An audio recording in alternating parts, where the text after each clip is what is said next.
Star heroine Pooja Hegde గురించి ప్రత్యేకంగా చెప్పాల్సిన అవసరం లేదు. ఒకప్పుడు ఇండస్ట్రీని ఒక ఊపు ఊపేసింది పూజ. కానీ ప్రస్తుతం సినిమాలు లేక సోషల్ మీడియాతో టైం పాస్ చేస్తుంది.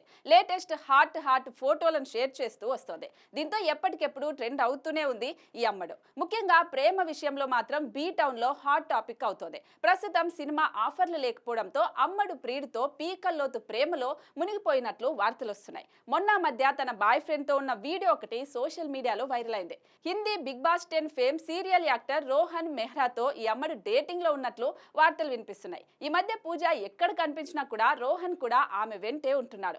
దాంతో వీరిద్దరి మధ్య ప్రేమ ఉందంటూ ఆ వార్తలకి ఆజ్యం పోసినట్లు ఉంది. లేటెస్ట్ గా పూజా హెగ్డే తన ఫ్యామిలీతో కలిసి ఒక రెస్టారెంట్ కి వెళ్ళింది. ఆమె ఫ్యామిలీతో రోహన్ కూడా కనిపించాడు. ఫోటోలకు పోజులు ఇచ్చాడు. ఇందుకు సంబంధించిన ఫోటోలు సోషల్ మీడియాలో వైరల్ అవుతున్నాయి. దీంతో త్వరలోనే ఇద్దరు పెళ్లి చేసుకోబోతున్నారనే వార్తలు వినిపిస్తున్నాయి. అయితే ఇలాంటి వార్తల్లో నిజం ఎంతుందో తెలియాల్సి ఉంది. కానీ ప్రస్తుతం పూజకు సినిమా ఛాన్సులు తగ్గాయి కాబట్టి పెళ్లికి రెడీ అయిందనే టాక్ కూడా ఉంది. మరి పూజ దీనిపై ఏం స్పందిస్తుందో చూడాలి.